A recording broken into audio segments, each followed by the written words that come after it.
살아계신 아버지 하나님, 이 시간 하나님 말씀 듣기를 원합니다. 하나님께서 우리 민족을 얼마나 사랑하셨는지, 그리고 우리 민족을 어떻게 사랑하셨는지 하나님 이 시간 우리가 보고 배우기를 원합니다. 하나님 말씀하옵소서. 주의 종들이 듣겠나이다. 예수님의 이름으로 기도합니다. 아멘. 여러분들 오늘 많이 피곤하실 텐데 장 목사가 지루하지 않도록 굉장히 스피디하게 그렇게 진행을 하도록 하겠습니다. 먼저 지난 시간에 잠깐 복습을 한번 해보도록 하겠습니다. 지난 시간에 우리가 우리 대한민국 130여 년 전의 모습을 우리가 살펴보았습니다. 여러분들 그 미전도 종족 Unreached People 들어보셨죠? 그러니까 지금도 우리가 저 백성들, 저 민족은 미전도 종족이야. 우리 민족이 그런 전 세계에서 지도에 그 모양은 있을지라도 이름이 없는, 나라 이름이 없는 그런 나라였습니다.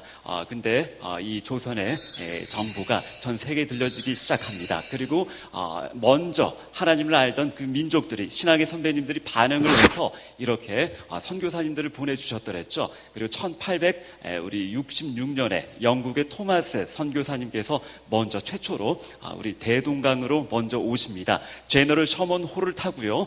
이제 그 통역관으로서 이제 한문 성경을 들고 들어오셨는데, 당시 대한민국의 이 조선의 상황은요, 세국 정책, 그러니까 이제 서양 오랑캐들을 배척한다 그러면서 척화비를 세우고 이제 굉장히 멀리했던 이제 그런 때인데, 이 토마스 선교사님 입국하시자마자 대동강변에서 참수형을 당합니다. 그리고 성경책을 던지셨는데 너무나 허무하게 죽었다? 아니요, 그렇게 말할 수가 없습니다. 1907년 대한민국은 놀라운 부흥을 일으키게 되는데, 그게 바로 이 41년 전에 우리 토마스 선교사님께서 던지셨던 그 한문 성경, 그 성경으로 도배한 집에서, 그 집이 다시 장대현 교회가 되고 그 집에서 놀라운 부흥이 있었다는 것, 우리 지난 시간에 살펴봤습니다. 존 헤론 선교사님이세요. 1885년 이렇게 의사로서 조선에 오셨는데 5년 만에 제중원에서 일하시다가 환자들을 돌보시다가 이질에 감염돼서 순교하십니다.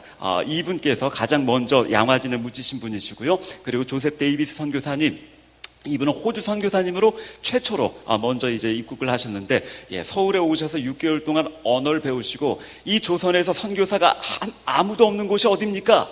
부산입니다. 제가 그리로 가겠습니다. 말을 타고요. 거의 한 3주, 거의 3주 가까이 말을 타고 부산으로 내려가시다가 그만 전염병에 이제 감염이 되십니다. 1890년 부산에 4월 4일 도착하셨는데 그때 아무것도 드시지 못하셨어요. 1890년 그 다음날 4월 5일 그렇게 하나님의 품에 안기게 됩니다. 왜 선교사님들이 이렇게 픽픽 쓰러지시죠? 왜 이렇게 돌아가실까요? 자, 그리고 루비 캔드릭 선교사님 1907년 입국하셨는데 처녀의 몸으로, 홀몸으로 오셨다가 사역을 하시다가 8개월 만에 목숨을 잃습니다. 지난 시간 이분까지 살펴봤는데요. 여러분들, 그러면은 이분들 말고도 양화진에 보면은 수많은 외국인 선교사님들의 묘비가 있습니다. 그분들 어떻게 보면 너무나 짧은 인생을 사셨어요? 아니, 그 조선에 오셨던 선교사님들은 다 몸이 안 좋으신 분들만 오셨나? 아니, 그게 아닙니다. 여러분들, 그래서 이 부분을 한번 살펴봐야 돼요. 이분들이 왜 이렇게 병에 잘 걸리시고 이렇게 너무 허무하게 돌아가셨을까? 장 목사가 조사하고 연구한 바에 의하면은요, 물 때문입니다. 그리고 상하 수도 때문이에요. 여러분들, 특별히 물은 생명이다 들어보셨죠? 왜 그런 말이 나왔을까요? 우리 몸의 70% 이상이 물이라 그러죠. 그리고 우리 그 인간은요, 우리 사람은 하루에 최소 2리터가량의 물을 마셔야 건강하다고 하죠. 여러분들, 40일 금식, 그건 물 먹고 하는 겁니다. 40일 동안은 아무것도 안 먹고 살 수 있을 것 같아요. 하지만은요, 물도 안 먹고 힘듭니다. 여러분들, 물은 그만큼 그렇게 중요한데, 자, 우리 옛날 할아버지 할머니들은 어떤 물을 마셨을까요? 삼다수, 정수기, 아니면 아리수? 아니요, 그런 거 아닙니다. 우물물이에요. 당시에 100여 년 전에 고향에서도 제주도에서도 저희 집 앞에 우물이 있었어요. 근데 거의 못 먹습니다. 너무 더러워서요. 그리고 당시에 이게 1890년대 여러분들 궁중 화장실입니다. 궁중 화장실이 이 정도면 보통 일반 화장실은 어느 정도였을까요? 한번 생각해 보세요. 비가 많이 옵니다. 장마철 때 홍수가 납니다. 그럼 이 물들이 다 올라오겠죠. 그리고 아까 그 우물물로 들어갑니다. 그럼 우리 나중에 그 홍수가 끝난 다음 물 먹어야 되는데 어떻게 하죠? 그 물 먹어야죠. 여러분들, 그런 상황이었습니다. 아프리카로 가보도록 할게요. 여러분들, 이 어린 소년이 물을 이렇게 길고 있습니다. 왜 그럴까요? 이건 농업용수, 공업용수로 아니요, 식수입니다. 지금도 그러합니다. 여러분들 아프리카에서 거의 수십 킬로나 되는 그 길을 물통을 들고 걸어와서 이 더러운 물을 길고 그리고 다시 낑낑대면서 이 아이들이 다시 집으로 갖고 갑니다. 왜요? 이 물이 필요하기 때문에, 이 물을 먹어야 되기 때문에. 그럼 여러분 거꾸로 생각해 보시기 바랍니다. 장 목사가 아프리카의 선교사 이쪽에 파송이 됐습니다. 그럼 저는 이 물을 먹어야 돼요. 아니 뭐 그 생수 사 먹거나 그런 거 없어요. 저도 이 물을 먹어야 돼요. 다시 역으로 한번 생각해 보시기 바랍니다. 여러분들 100년 전에 이 땅에 오셨던 선교사님들, 그분들도 우리하고 똑같이 생활을 하셔야죠. 근데 여러분들 이 꼬마아이는요, 이 물을 먹어도 건강하게 살 수가 있어요. 왜냐하면 엄마 뱃속에 있을 때부터 이 물을 먹고 왔기 때문에 이미 몸에 항체가 있어요. 근데 선교사님들 깨끗한 곳에서 살다가 지저분한 그 불결한 곳으로 왔습니다. 항체가 없어요. 그냥 병에 걸리는 거예요. 제가 아프리카 가서 이 물을 먹게 되면은요, 그냥 말라리아라든지 다른 병에 걸리게 되는 겁니다. 우리 한국에 오셨던 선교사님들이 그렇게 목숨을 많이 잃게 되셨던 거예요. 그분들이 약하신 분들이 아니에요. 너무나 훌륭하시고 수재 중에 수재, 아니 천재에다가 가문도 좋고요, 너무나 훌륭하신 분이에요. 근데 이분들이 이렇게 조선 땅에 와서 너무나도 허무하게 쓰러지시는 그 모습, 이분들 잘못이 아니라 대한민국, 우리 조선은 그러한 곳이었습니다. 그리고 이런 분들에 대해서 우리가 잠시 살펴보았으면 좋겠습니다. 오늘은 특별히 여러분들 특별히 그 귀빈초청 축제를 진행하다 보니까 여러분들 많이 피곤하실 것 같아서 넘어갈 부분은 넘어가도록 하겠습니다. 왜냐하면은 선교사 열전을 진행하면서 참 좋은 게 뭐냐면은 우리 어르신들께서는 다 옛날 얘기 잘 아시기 때문에 이런 건 안 해도 됩니다. 이거 신경 쓰지 마시고요. 언더우드 선교사님, 오늘은 언더우드 아펜젤러 선교사님 두 분을 향해서 살펴보도록 하겠습니다. 1885년 고종 황제가 문호를 개방하면서 정식으로 미국에 요청합니다. 의사 선생님 1명, 언어 선생님 2명을 보내주십시오. 그래서 언어 선생님으로 들어오신 분이 이 두 분이셔요. 그리고 나중에 존 헤론 의사 선생님, 다음 시간에 알아보겠습니다. 특별히 우리 언더우드 선생님은요, 이 선교사님은 원래 선교지가 조선이 아니었어요. 인도였어요. 당시 인도에 선교를 많이 갔거든요. 근데 다시 조선이라고 하는 이 정보를 듣군요. 나중에 내가 조선으로 가겠습니다. 자원을 합니다. 근데 이 언더우드 선교사님은요, 약혼자가 있었어요. 결혼을 앞두고 결혼하고 인도로 가기로 했는데 그만 조선으로 가기로 했습니다. 그래서 이 약혼녀가 이렇게 질문을 합니다. 언더우드, 그곳 사람들은 뭘 먹고 살죠? 언더우드가 말합니다. 모르겠어. 다시 질문합니다. 언더우드, 그곳 조선이라는 곳에는 병원은 있겠죠? 언더우드가 말합니다. 모르겠어. 다시 이 약혼녀가 말합니다. 그럼 당신이 그 조선에 관해서 알고 있는 거에 뭐죠? 언더우드가 이때 이렇게 말합니다. 난 아무것도 모르. 하지만 그 조선 땅에는 죽어가는 1000만 명의 사람이 있다는 것, 그것밖에 모르. 여러분들 당시 조사에 의하면은요, 당시 기록에 의하면 이 한반도에 이제 그 살았던 사람들이 한 1200만 명 정도라고 합니다. 결국에 언더우드 선교사님 어떻게 했을까요? 파혼하고 혼자 조선 땅으로 오게 됩니다. 장 목사는 이 마음을 알아요. 이 마음 100% 공감합니다. 저에게도 이제 사랑했던 사람이 있었는데, 그 대학교 때 3년 사귀었거든요. 이름은 밝힐 수가 없습니다. 이제 백아무개 씨의 딸이었던 이제 그 모 승리라고 하는 자매인데 3년을 사귀었어요. 우린 굉장히 뜨겁게 사랑을 했는데, 아니 이 자매가 하루는 헤어지재요. 안 돼, 그러지 마, 헤어지재요. 제가 붙잡았죠. 한 6개월을 붙잡았습니다. 그리고 나중에 하루는요, 제 앞에서 펑펑 웁니다. 울지 마, 오빠가 잘해줄게. 오빠 내가 왜 우는 줄 알아?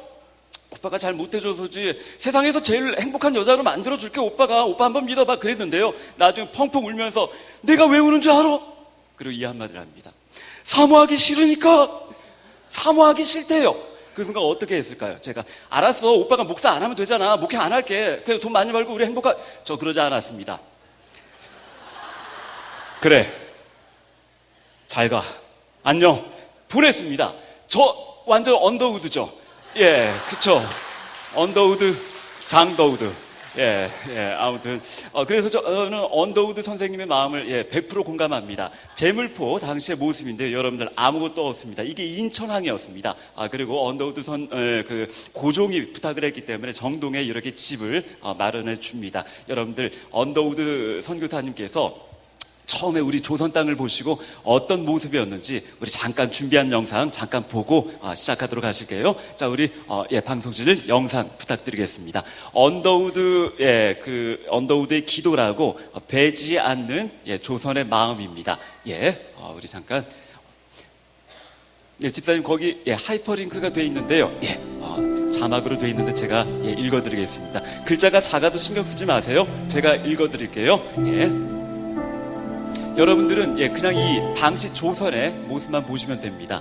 주여, 지금은 아무것도 보이질 않습니다.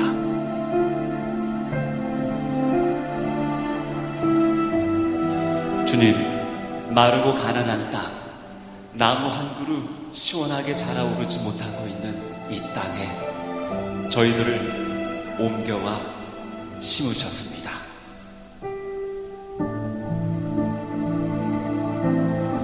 그 넓고 넓은 태평양을 어떻게 건너왔는지, 그 건너왔다는 사실만으로도 정말 기적입니다.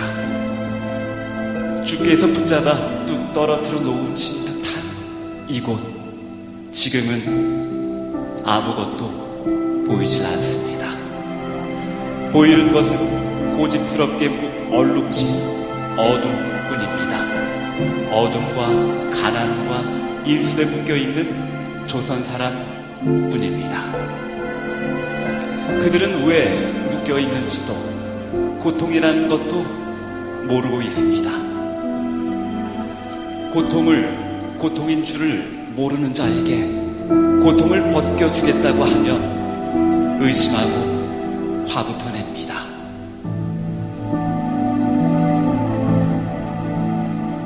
조선 남자들의 속셈이 보이지 않습니다. 이 나라 조정의 내심도 보이지 않습니다. 가마를 타고 다니는 여자들을 영영 볼 기회가 없으면 어쩌나 합니다. 조선의 마음이 보이지 않습니다.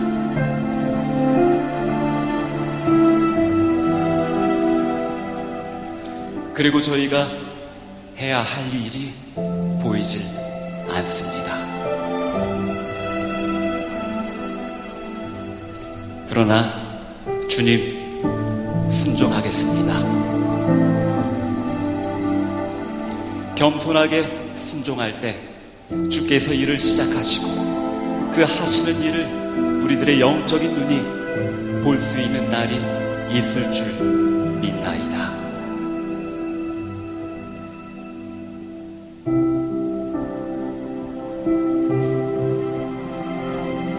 믿음은 바라는 것들의 실상이요 보지 못하는 것들의 증거니라고 하신 말씀을 따라 조선의 믿음의 앞날을 볼 수 있게 될 것을 믿습니다.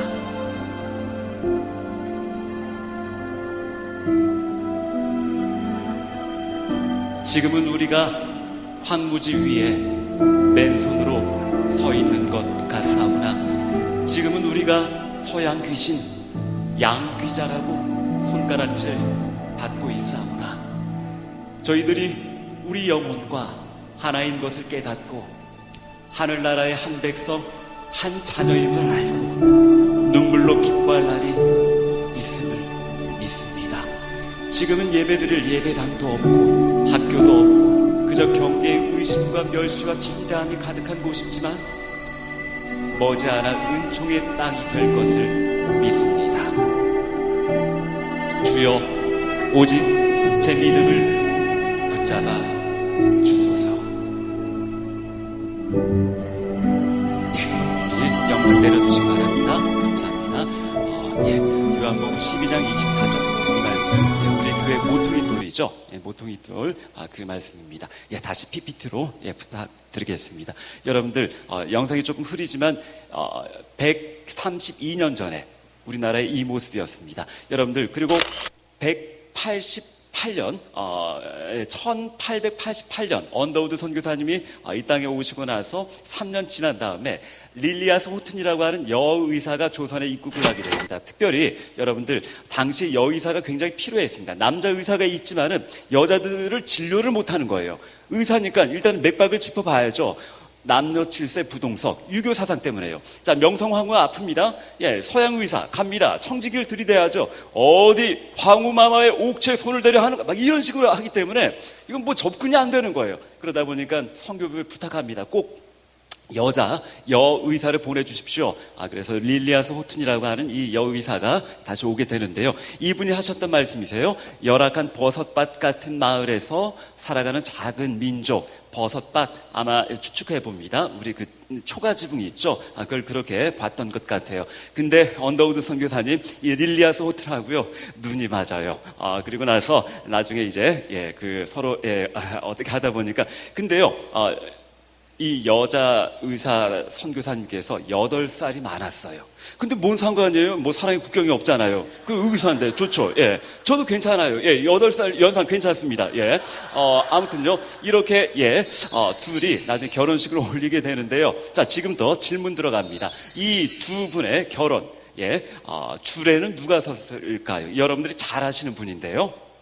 바로 이분이 서셨습니다. 고종 황제님께서. 아니요. 어떻게 고종 황제가 이 두 분, 여러분들 그걸 아셔야 됩니다. 당시에 고종 황제가 가장 믿을 수 있었던 사람들은 기독교 선교사님들이셨어요. 이 부분은요. 자, 지금 이게 사진인데, 1895년 명성황후 시해 사건. 일본 사무라이들이 궁궐로 난입해서 그 잔인하게 우리 명성황후 국모를 죽입니다.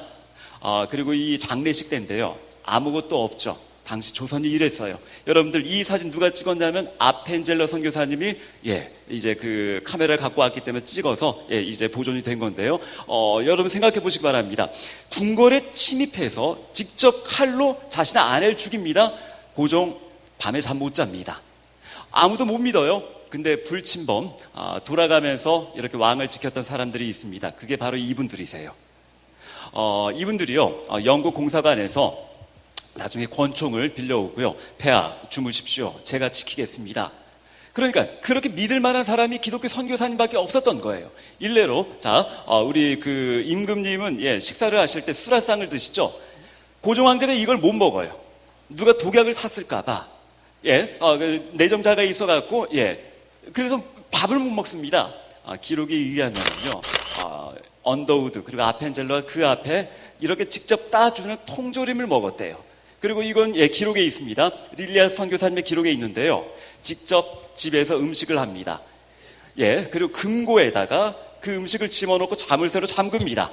그리고 언더우드 선교사가요. 그걸 갖고 다시 궁궐로 갑니다. 전하, 언더우드입니다. 그리고 그 앞에서 자물쇠를 풀고요. 그리고 음식 드십시오. 제 아내가 만들었습니다. 그러고 사셨대요. 그리고 나중에 궁궐에 있지 못해서 나중에 러시아 영사관으로 피난하죠. 아관 파천 그런 때였습니다. 다시 말씀드립니다. 고종 황제가 가장 신뢰했었던 건 그리고 고종을 지키고 보호했던 건 우리 기독교 믿음의 선배님들이었습니다. 우리 그것까지 알고 있어야 돼요. 그래서 이 두 분이 결혼할 때 당연히 고종이 주의를 설 만한 그런 분이라고요. 여러분들 그리고 언더우드 선교사님 결혼을 하고요. 전도에 신혼여행을 갑니다. 어디로 가냐면 저기 압록강 쪽으로 3주 동안 압록강 쪽으로 전도 여행을 가셨대요. 거기서 돌아다니면서 신혼여행으로. 그래서 저도 전에 교회 사역할 때 다른 교회에서 이렇게 설교합니다. 언더우드 선교사님 신혼여행으로 선교여행을 갔는데 나도 결혼해서 이제 아프리카로 선교 여행으로 가려고 합니다. 끝나고 나서 권사님들은 굉장히 은혜 받았다고 하세요. 근데 이제 젊은 이제 자매들은 이제 얼굴이 싸해지고요. 그래서 인기가 없었나 봐요.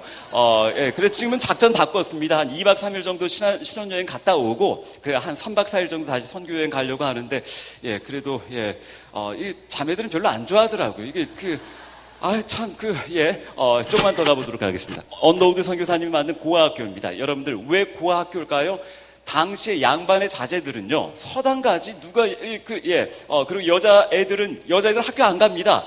암탉이 울면 집안이 망한듯 유교는 그런 종교였어요. 그리고 여러분들 가장 버림받은 애들, 헐벗고 굶주린 사람, 이런 애들 다 모아다가 우리 선교사님들께서 가르쳐 주시고 인재로 만드셨던 거예요. 특별히 언더우드 선생님의 집에 고아 학교를 만듭니다. 뭔 고아 학교예요? 그야말로 고아원이죠. 근데 여기서 우리가 기억해야 될 것은, 여러분 오늘 주목하셔야 될 내용 중에 하나입니다. 한 4살짜리 고아 아이를 언더우드 선교사님께서 양자로 받아들이십니다. 이 아이에 관해서 이따가 설명을 해드릴게요. 그리고 점점 아이들이 많이 모이게 되고, 이 고아 학교가, 이 고아원이 아직도 있습니다. 이 학교의 이름은 여러분 들어보셨을 거예요. 경신중고등학교입니다. 장 목사가 2005년도 해화동에서 사역을 했는데요. 해성교회 그 옆에 있어요. 그래서 자주 갔었어요.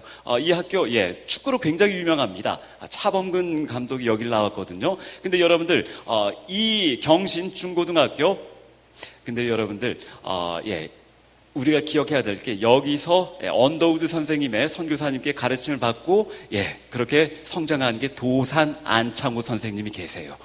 그러니까 이 도산의 사상, 우리 기독교 선배님들이 가르치신 거예요. 자, 그리고 또 한 분만 더 살펴봅니다. 여러분 들어보셨을 거예요. 우사 김규식 선생님, 그러니까 임시정부, 초대 임시정부 부주석입니다. 여러분 놀라지 마세요. 아까 언더우드 선교사님께서 양자로 삼은 이 4살짜리 꼬마아이가 우사 김규식 선생님이에요. 다시요. 우사 김규식 선생님께서 언더우드 선교사님의 아들이에요. 양아들이라고요. 여러분들 이런 걸 잘 모르는데, 자, 그의 일화가 있기 때문에 장 목사가 더 말씀드립니다. 지금도 해외 선교지로 갈 때 선교사님들은 유서를 쓰고 갑니다. 언더우드 선교사님도 마찬가지였어요. 유서를 작성하고 가는데, 그 유서의 내용이 바로 이겁니다. 그 내용은 즉슨, 나보다, 우리 가족보다 이 조선 청년을 챙겨다오. 이 조선 청년이 바로 이 우사 김규식 선생님이셨어요. 근데 이 고아 아이는요, 일찍이 엄마 아빠가 일찍이 돌아가십니다. 그리고 삼촌들이 키우다가 안 되니까 나중에 이 고아원으로 이제 보내려고 합니다. 근데 8살 미만으로는 안 받았대요. 그래서 삼촌들이 어쩔 수 없이 고아원도 못 보내고, 그래서 강원도에 있는 먼 친척의 집에 보내버렸답니다. 언더우드 선교사님이 그 얘기를 듣고 강원도까지 이 아이를 찾아갔어요. 가서 봤는데 굉장히 허름한, 거의 귀신 나올 것 같은 그런 집에 아이가 울고 있습니다. 이 아이가 배가 고파서 벽지를 뜯어서 먹으면서 밥 달라고 배고프다고 그 아이를 데려다가 양자 삼으신 거예요. 여러분들 지금 이 모습 보세요. 옷 입은 것도, 그리고 이 앉아있는 것도, 어떻게 보면은 그래요. 우리 하나님께서 이렇게 우리 백성, 우리 민족을 사랑하셨던 겁니다. 그리고 나중에 이 김규식 선생님은요, 언더우드 선생님이 잘 가르쳐 주셔서 나중에 프린스턴 대학교 유학을 갔다 옵니다. 여러분들 이 4살짜리 그 벽지 뜯어먹고 있던 애가 뭔 돈이 있어서 미국으로 유학을 가요? 다 선교사님들이 그렇게 가르쳐 주시고 키워주신 거예요. 그리고 나중에는 여러분 8개 국어를 했대요. 말이 돼요? 그러니까 국어, 한글, 영어 포함해서 뭐 중국어, 러시아, 일본어 다 했겠죠. 그리고 나중에 프랑스 강화조약 맺을 때 외교관으로 또 갑니다. 프랑스어에 했겠고요. 아마도 독일어, 스페인어 그 정도. 여러분들 어떻게 보면은 도산 안창호 선생님, 그리고 백범 김구 선생님 참 대단하십니다. 하지만 외교적인 이 일은 이 김규식 선생님이 더 많이 활동을 하셨습니다. 그리고 언더우드 선교사님의 유언장에 보면은 그 유언이 아들과 아내들보다 먼저 이 이름을 적어놓습니다. 여기 김규식 적어놨는데요. 왜 이렇게 유산을 남겼을까요? 독립운동하라고. 그렇게 유산을 남겨뒀었던 겁니다. 여러분들 그런 모습들 우리가 기억을 해야 될 줄 믿습니다. 우사 김규식 선생님 지금 이승만 대통령하고 같이 찍은 모습이에요. 나중에 또 이승만 대통령은 또 우리가 어떻게 이 자리까지 오게 됐는지 이따가 살펴보겠습니다. 그리고 이것은 백범 김구 선생님하고 같이 찍은 사진이고요. 어떻게 보면 임시정부의 3대 지도자라고 할 수 있는데, 여기 보이는 김규식, 그리고 또 이승만, 그리고 김구 선생님인데요. 이분 언더우드의 아들이에요. 버림받았던 4살짜리 벽지 뜯어먹고 배고프다고 울면서 그렇게 있었던 이 아이가 언더우드 선생님, 선교사님께서 키우셨고 대한민국의 초대 임시정부의 부주석. 그렇습니다. 우리 선교사님들이 그냥 교회만 짓고 하나님 말씀 가르쳐주죠. 아니요. 우리나라 독립운동에도 이렇게 큰 기여를 했습니다. 세문안교회, 여러분 요건 빨리 가도록 할게요. 세문안교회는요, 여러분들 지금 광화문 그쪽에 있죠. 1887년 이렇게 언더우드 선교사님이 이제 짓습니다. 그리고 나서 이제 그때 썼던 게 뭐냐면 여러분 지난 시간에 살펴봤던 로스 선교사님의 로스역 성경, 이때 번역이 완료가 되고요. 이때 세문안 교회를 이제 개척할 때 같이 예배드렸습니다. 만주에서 로스 선교사님 오시고 로스 선교사님이 이 예배 드릴 때 펑펑 우셨대요. 여러분들 대한민국에 선교사님이 오시기 전부터 하나님께서는요 미리 성경 번역을 시키셨어요. 그리고 선교사님이 오시고 그 성경을, 그러니까 한국에서 이 조선 땅 한반도에서가 아니라 미리 하나님께서 우리가 알지 못하는 많은 사람들로 하여금 우리 민족을 품도록, 그리고 그분들을 보내주시면서 우리에게 복음을 전해주셨어요. 여러분, 대한민국의 놀라운 기독교 부흥 그냥 된 거 아닙니다. 하나님의 은혜인 줄 믿습니다. 여러분들, 그리고 이 부분을 우리 한번 살펴봐야 되는데요. 언더우드 선교사님의 형에 관해서 한번 살펴봐야 됩니다. 여러분들, 언더우드 선교사님이 사역하다가 너무 힘드니까 미국 선교부에 편지를 씁니다. 평양, 서울, 부산 몇 분의 선교사 외에 다른 지역의 선교사들이 한 사람도 없습니다. 선교사 좀 보내주십시오. 편지를 썼는데요. 선교부에서 이 언더우드 선교사님의 이 편지를 읽고 저희를 보내주십시오. 저희가 가겠습니다. 남장로교회 7명의 수재들이 조선 땅을 향하고자 합니다. 근데 선교부는 이렇게 공식 입장을 밝힙니다. 우린 아직 보낼 준비가 되어 있지 않습니다. 이 말이 뭐냐면요, 돈 없다는 거예요. 아니, 갈 사람이 있는데 돈이 없다. 여러분들, 우리가 그냥 선교사님 후원할 때 월 5만 원, 월 10만 원 이 개념하고는 틀려요. 선교사님이 조선 땅으로 갑니다. 사택, 그리고 자녀 교육비, 그리고 쓸 수 있는 교통비라든지, 그리고 교회 지으려면, 학교 지으려면 그 비용을 선교부에서 다 부담을 해야죠. 그래서 그렇게 돈이 없었대요. 근데 여러분들, 언더우드의 형, 토마스 존 언더우드 선교사님인데요. 이분은 언더우드 타자기를 발명을 했어요. 근데 이게 대박 납니다. 이 표현을 쓰면 안 되는데 정말이지, 이 표현이 가장 적절할 것 같아요. 언더우드 선교사님 집안이 원래 발명가 집안이에요. 영국에서 지내다가 어머니가 돌아가시고 배 타고 기회의 땅 미국으로 갑니다. 미국에서 아버지가 인쇄소를 하셨어요. 근데 형은 가업을 이을 계획으로 같이 하다가 인쇄소니까 타자기를 개발하는데, 당시에는 타자기가 있었는데 치면은 뭘 치는지 몰라요. 다 치고 꺼내보면 오타가 있으면 다시 쳐야 돼요. 근데 언더우드 선교사님 지금의 자판, 영문 자판 계열, 그러니 쓰면서 치는 걸 보게 되는 거예요. 이걸 개발했는데 여러분들 엄청 많이 팔립니다. 전 세계가 놀랍니다. 지금으로 따지면 여러분, 언더우드 타자기, 이거는요 스마트폰이에요. 다시 말하면 언더우드 선교사님, 스티븐 잡스처럼 돈 많이 벌었겠죠. 이제 언더우드 선교사님이 형에게 편지합니다. 형님, 선교부 돈 없다고 선교사 못 보낸대요. 형이 그 편지를 받고 말합니다. 그래, 걱정하지 마. 형이 다 보내줄게. 그럽니다. 그리고 나중에, 형님, 근데 7명인데 한 명씩 보내주시면 안 될까요? 아니야, 어차피 갈 건데 한꺼번에 보낼게. 걱정하지 마. 자, 다시 말합니다. 그리고 이 7명이 한꺼번에 1892년에 서울에 도착하고 언어를 시작합니다. 그리고 이분들은 전부 다 전라도 지역으로 갑니다. 그래서 전라도 지역에 그렇게 기독교가 부흥할 수밖에 없었던 거예요. 여러분들, 이 부분에서는 장영진 목사의 선교사 열전 제5편에서 굉장히 드라마틱한 굉장히 이야기인데요. 잘 설명해드리겠습니다. 그 밖에 언더우드 선교사님의 형 계속해서 선교사들을 후원하면서 보냅니다. 근데 여러분들, 당시에 학교가 있었는데 선교사님들이 학교를 지었는데요. 언더우드의 경신, 그리고 애니엘러스 여선교사님의 정신여자중학교, 지금은 잠실동에 있는데 옛날에 저기 정동에 있었거든요.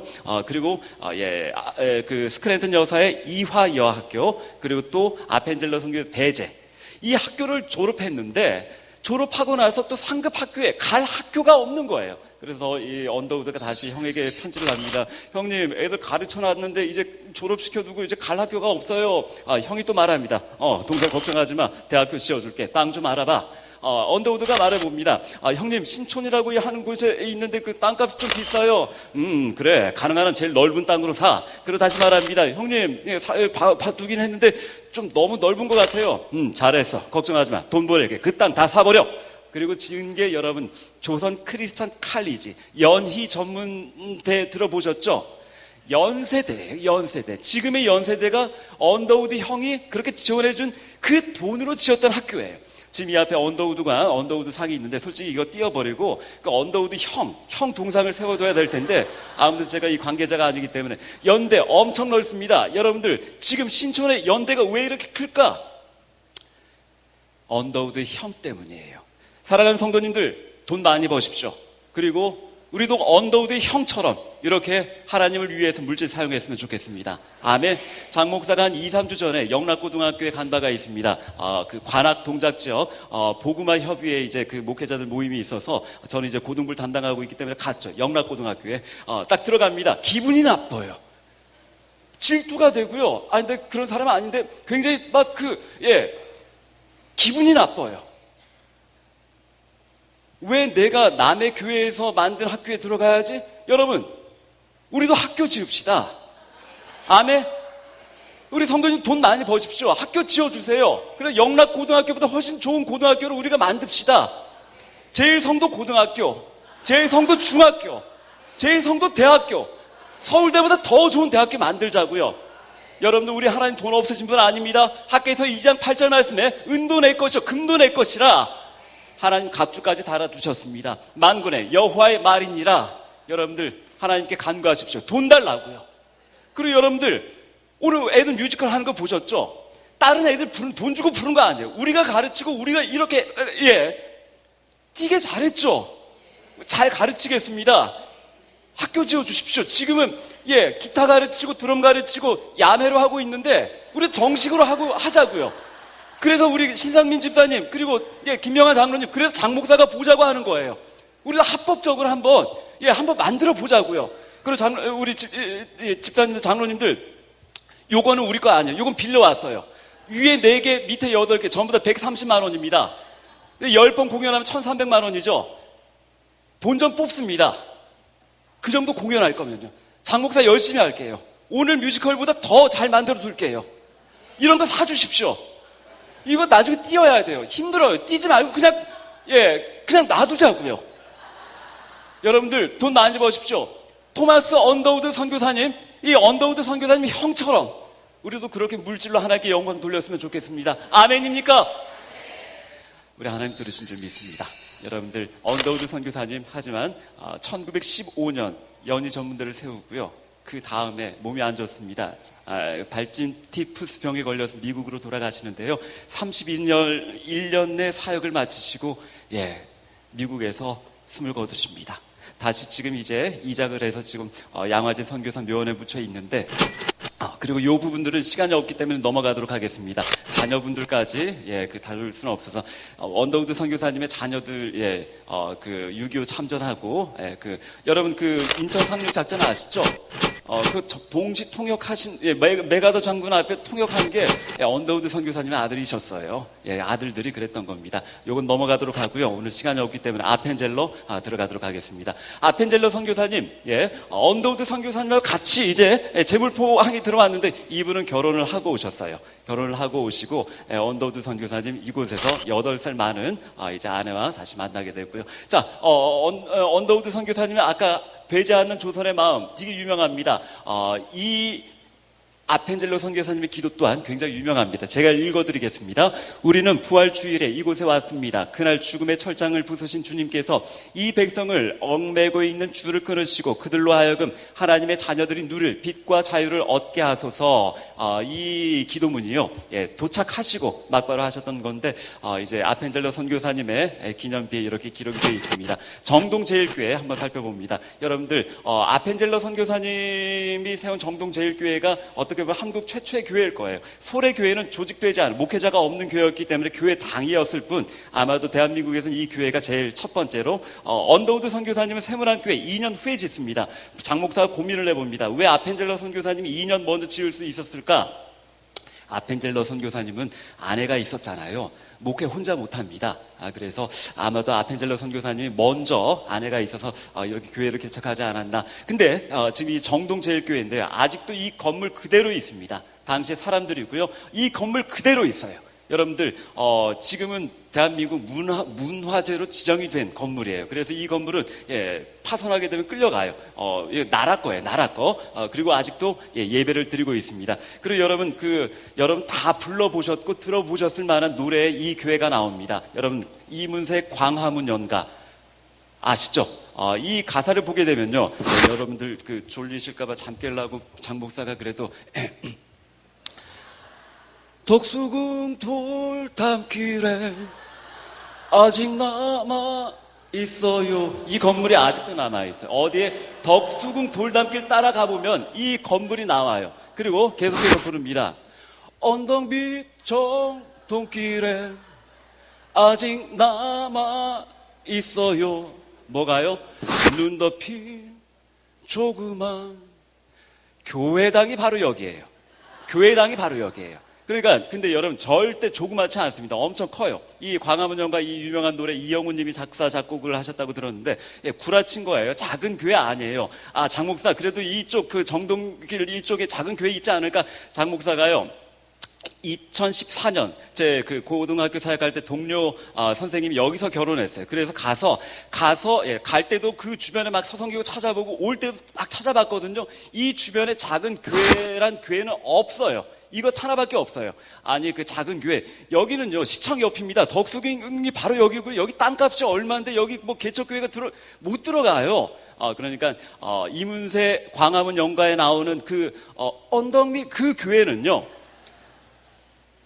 아펜젤로 선교사님이 세운 정동제일교회예요. 여러분들 이미 다 알고 계시는 내용입니다. 우리 그건 좀 몰랐죠. 근데 그 교회가 바로 그 교회랍니다. 언더우드 선교사님이 또 학교를 짓습니다. 배제학당. 여러분들 이 학교는 특별히 고종 황제께서 이름을 하사하셨어요. 배양해라. 인재를 길러내라. 배제학당. 현판을 직접 하사하시고 이름을 지어주셨어요. 그래서 너무 속상해요. 학교를 지어줘야지 이름만 지어주셨어요.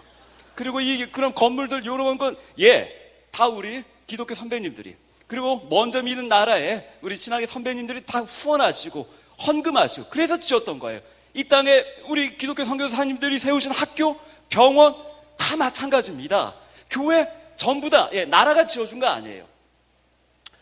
참 가슴 아픈 사실이지만은 대한민국은 어떻게 보면 가장 힘들 때 그리고 한 10년 정도 지나서 을사늑약이 체결되면서 대한민국은 조선은 이제 없어지게 됩니다. 다시 1948년 다시 우린 건국일이라 그러죠. 그 기간 동안 조선이라고 하는 나라는 없었던 거예요. 임시정부도 상해 중국에 있었어요. 우린 그런 민족이었습니다. 하지만 우리 하나님께서 다시 우리 민족을 사랑하사 그래서 이분들을 우리에게 보내주셨던 거예요. 특별히 아펜젤로 선교사님 가르치시면서 먼저 내거셨던 게 있습니다. 절대 하인들 데려오지 말라고. 양반 자제분들은 학교에 오는데 하인들을 데리고 와서 짓궂은 일을 다 시키고 하니까요. 다시 이 아펜젤로 선교사님 말합니다. 하인을 데리고 다니지 않는 것이 공부의 시작입니다. 하인을 안 데리고 다니는 것부터 공부를 시작하십시오. 여러분들 다시 이것은 장영진의 선교사 열전 4번째 시간에 살펴볼 텐데요. 당시 조선은 신분제 사회였습니다. 양반이 있죠. 그리고 그 밑에 천민, 평민, 노비, 백정 같은 사람들은 사람 취급받지 못했어요. 여자도 마찬가지였습니다.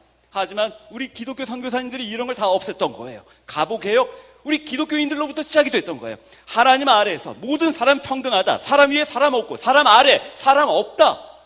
그러면서 이 운동하셨던 게 바로 우리 기독교 선교사님이십니다. 이 배제학교에 협성회를 만듭니다. 근데 이게 나중에 변합니다. 독립협회. 배제학당에서 아펜젤로 선교사님 지도하에 그렇게 세워졌던 거예요. 산문출판사, 대한민국 최초로 출판사가 생깁니다. 여기서 독립신문을 찍어냈던 거예요. 기독교와 대한민국의 독립운동과는 무관하진 않아요. 여러분들 그리고 당시 신지식인이었던 서재필, 대한민국 최초의 외국에서 유학해서 박사학위 받으신 의사 선생님이시죠. 그리고 윤치호, 가끔은 이제 친일파다 그렇게 매도하시는 분들도 계신데 역사의 관점은 여러 가지가 있습니다. 하지만 당시에 기독교인이었고 굉장히 많은 일을 하셨던 분이세요. 이 두 분을 토요일마다 배제학당에서 불러서 어떻게 가르치냐면 정치에 관해서 나란 일에 관해서 가르치고 학생들로 하여금 토론하게 합니다. 그리고 직접 회의를 주관하게 하고요. 이런 것들이 배제학당에서 진행이 됩니다. 그럼 이 배제학당에서 굉장히 훌륭한 독립운동가들이 많이 배출됐겠죠? 예, 그래요. 바로 이 사람입니다. 여러분들, 이 사람 키가 좀 크죠? 애들이 아니고 선생님인가? 아니요. 19살 때 배제학당에 지원해서 입학하고 공부를 시작한 이승만 대통령이에요. 이승만 대통령이 이 배제에서 공부를 합니다. 다시요. 정리합니다. 김규식 선생님, 우사 김규식 선생님, 언더우드 선교사님의 아들이었어요. 이승만 대통령, 아펜젤러 선교사님의 학교에서 공부를 해서 컸던 사람이에요. 여러분들 앞으로 이런 부분을 계속 살펴볼 것입니다. 지금 여기 보면은요, 김구 선생님도 계신데 우리가 잘못 알아요. 김구 선생님, 승려 아닙니다. 불교인 아니에요. 기독교인이에요. 장 목사가 효창공원 그 옆에 있는 백범 기념관 가서 직접 사진 다 찍고 왔습니다. 나중에 가르쳐 드릴게요. 이 세 분들 전부 다 기독교인이에요. 자, 여러분들 1948년 5월 30일 이제 재헌국회가 최초로 열립니다. 이때 이승만 대통령이 임시의장을 맡죠. 자, 이때 이승만 대통령이 시작하기 전에 뭐라고 했냐면, 자, 이제 우리가 헌법을 제정하게 되는데 그에 앞서 이윤영 목사님께서 기도해 주시고 시작하겠습니다. 모든 국회의원들이 다 일어났어요. 그 가운데 기도를 합니다. 여러분, 이거 분명한 건 이건 국회 속기록에 있는 내용이에요. 이렇게 기도하셨습니다. 하나님께서 오랜 세월 동안 이 민족의 고통과 호소를 들으시고 세계인의 양심을 움직이시고 우리 민족의 염원을 들으심으로써 우리에게 독립을 주신 하나님, 이제는 남북의 통일을 주시고 또한 민생의 복락과 아울러 세계 평화를 허락하여 주시기를 원합니다. 여러분들, 대한민국 이런 나라예요. 기도하고 헌법을 제정했던 나라예요.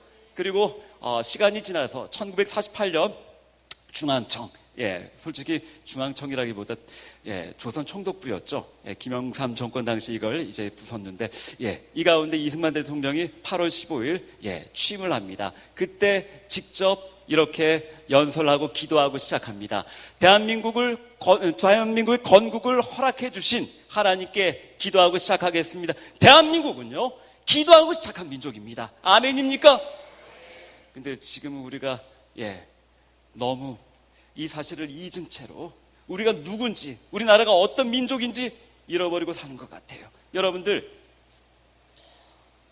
100여 년 전에 이 땅 가운데 선교사님들 보내주실 때 하나님께서 엄청난 계획과, 아니 망해가는 나라에 보내주셔서 다시금 나라를 세우게끔 하셨던 하나님의 계획, 우린 잊지 말고 기억해야 될 줄 압니다. 여러분들, 오늘 시간이 길게 진행할 수 있는 여건이 아니기 때문에 아펜젤러 선교사님의 이제 죽음에 관해서만 간략히 살펴보고 정리하도록 하겠습니다. 아펜젤러 선교사님은요, 1902년 목포로 내려가는 배를 타게 됩니다. 왜냐하면 목포에 있을 성경번역위원회 모임이 있었거든요. 이때 그의 조사, 그의 제자였던 조한규, 그리고 어떤 기록에는요 이화학당의 여학생, 어떤 기록에는 정신여학교의 여학생, 근데 어떤 기록에는 장로교 여학생이라고 했거든요. 그럼 정신이 맞을 거예요. 이 애니일러슨이 이제 세운 정신여학교 학생과 같이 배를 타고 가다가 밤 10시 그만 마주오는 일본 성박과 정면 충돌하게 돼요.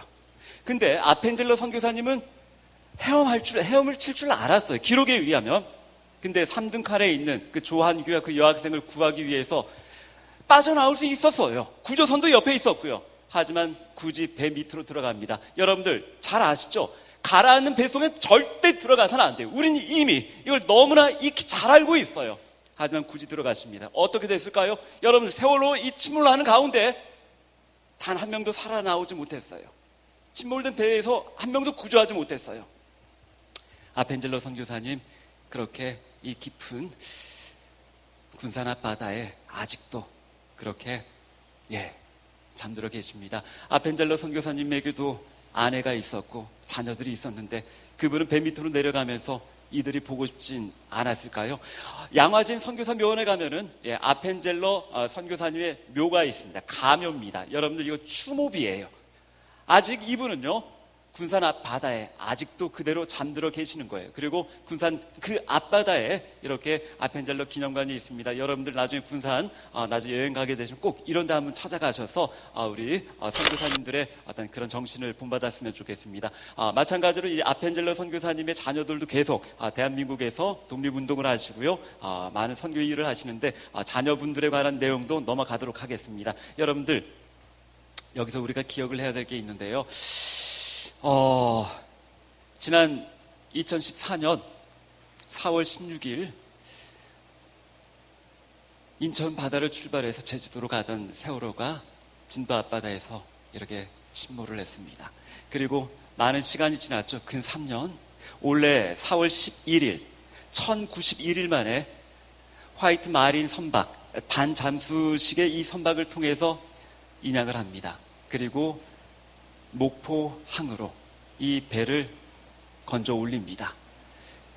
이 내용을 보면서 참 감사했지만 그래도 여러분들 장 목사는 그렇게 마냥 기쁘진 않더라고요. 왜냐하면 아직도 이 깊은 바다 가운데 있는 아펜젤러 선교사님을 생각하지 않을 수가 없었습니다. 여러분들 그리고 장 목사 그렇게 바보 아닙니다.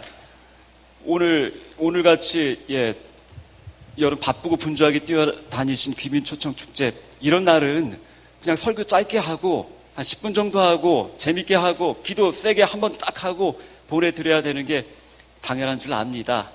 근데 그리고 제가 은사개발위원회 담당 목사인데 아침부터 저도 막 뛰어다니다 보니까 굉장히 피곤한데 그냥 짧게 하고 선교사 열전을 다음에 하고 그럴 수도 있었는데 결국 그럴 수가 없습니다. 왜냐하면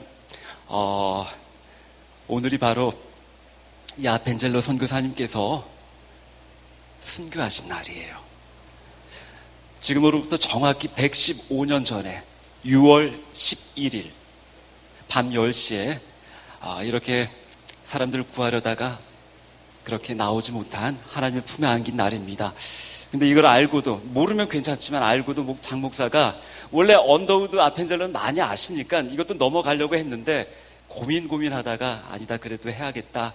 그래야 우리가 천국에서 지금 우리를 보고 계실 아펜젤러 선교사님에게 그래도 감사의 마음을 표하는 시간 되지 않을까 싶어서 이렇게 마련을 했습니다. 이제 말씀을 정리합니다. 사랑하는 성도님들, 세월호 사건을 보면서 우리는 느낄 수가 있습니다. 언제 어디서 어떤 일이 일어날지 모르겠다.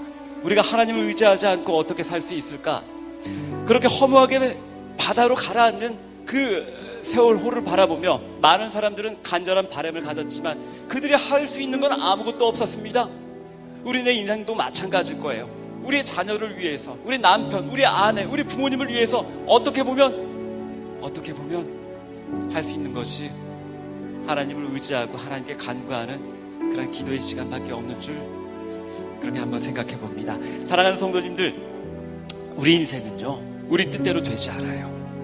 그래서 날마다 하나님을 의지하시고 하나님을 바라보시는 저와 여러분들이 되셨으면 좋겠어요. 모든 사람은 죽습니다. 모든 사람은 죽는데 그 가운데 이런 두 부류의 사람으로 나눌 수가 있습니다. 그 죽어가는 사람들을 구하려고 애쓰는 사람, 그 죽어가는 사람을 놔두고는 아니야 나만 살 거야 그렇게 발버둥치는 사람. 여러분들은 어떤 사람이 되길 원하십니까? 여러분들 하나밖에 없는 목숨, 이 사람들은 살 수도 있어요. 하지만 남을 건지기 위해서 바보같이 죽어요? 정말 이들이 바볼까요? 아니요, 아무도 그렇게 말하지 못해요. 이들이 진정한 영웅입니다.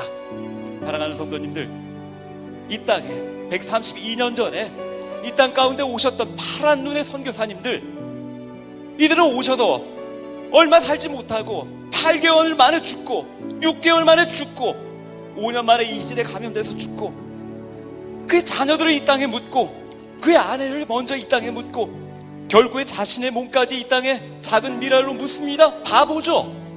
한 번도 만나본 적 없는, 잘 알지도 못하는, 좋은 땅도 아닙니다. 더럽고 불결하고 병이 많은 이 땅 가운데 오셔서 그렇게 사셨던 이분들 바보죠? 아니요, 가장 숭고한 삶을 사셨던 우리 기독교 신앙의 선배님들이랍니다. 겁니다. 다시 한 번 더 정리합니다. 모든 사람들은 죽습니다. 그 가운데 그 사람들을 살리려는 사람이 있고요, 아니야 나만 살 거야 하는 그런 사람들이 있습니다. 여러분들은 어떠한 삶을 살길 원하십니까? 이미 죽었던 우리들입니다. 우리 뮤지컬 봐서 아시겠지만 죽어가는 우리가 아니에요. 이미 죽었던 우리, 예수님 보내주셔서 우리를 살리셨죠. 우리에게 있는 이 생명, 우리가 잘나서 우리가 노력해서 얻은 것 아닙니다. 우리는 은혜 받은 사람들입니다. 우리 민족은 은혜 받은 민족입니다. 그렇다면 우리도 그렇게 살아야 되지 않을까요? 도착하자마자 참수형 당합니다. 바보죠? 아니요, 그의 순교의 피 위에 대한민국의 부흥을 시작했습니다. 그 유능한 천재 의사가 5년 만에 이질로 감염돼서 죽어요? 바보 아닙니다. 숭고하신 분이에요. 도착하자마자 부산에서 그 다음날 하나님 품에 안기시고요, 그리고 또한 8개월 만에 풍토병으로 사망하시고, 바보 같은 선교사님들, 아니요, 여러분들, 이분들은 우리를 살리기 위해 오신 거예요. 그리고 우리를 대신해서 죽으셨던 겁니다. 우리도 그렇게 살면 안 될까요? 사랑하는 성도님들, 귀빈초청축제 장영진 목사 너무 설교 오래 해서 죄송합니다. 하지만 기억합시다. 우린 은혜 받은 민족입니다. 여러분 같이 기도하시면서 찬양하시고 기도하는 시간 갖고 마치도록 하시겠습니다. 우리 난 지극히 작은 자, 우리 함께 찬양하도록 하실게요. 우리 가사의 의미를 생각하시면서 함께 기도하는 시간 갖도록 하시겠습니다. 난 지극히 작은 자, 죄인 중에 괴수, 무익한 날 부르셔서 간절한 기대와 소망 부끄럽지 않게 십자가 전케 하셨네. 어디든지 가리라 주 위에 서라면 나는 전하리 그 십자가. 내 몸에 맨 십자가 그 보혈의 향기 온 세상 채울. 우리 이 시간 믿음으로 고백합니다. 살아도 주를 위해, 죽어도 주를 위해 살아 죽으라. 난 주의 것, 십자가의 능력, 십자가의 소망, 내 아래 주만. 다시 한 번 더 믿음으로 고백하십니다. 살아도 주를 위해, 살아도 주. 그렇습니다. 하나님, 주님 죽었던 우리를 살리셨건만 우리의 삶은 우리에게 아닙니다. 하나님 받아옵소서. 하나님 사용하옵소서. 십자가의 능력, 십자가의 능력, 십자가의 소망, 내 안에 주만 사시는 것. 난 지극히 작은 자, 죄인 중에 괴수, 무익한 날 부르셔서 간절한 기대와 소망 부끄럽지 않게 십자가 전케 하셨네. 내 사랑 나의 십자가, 내 사랑 나의, 내 사랑 나의 십자가, 내 사랑 나의 십자가.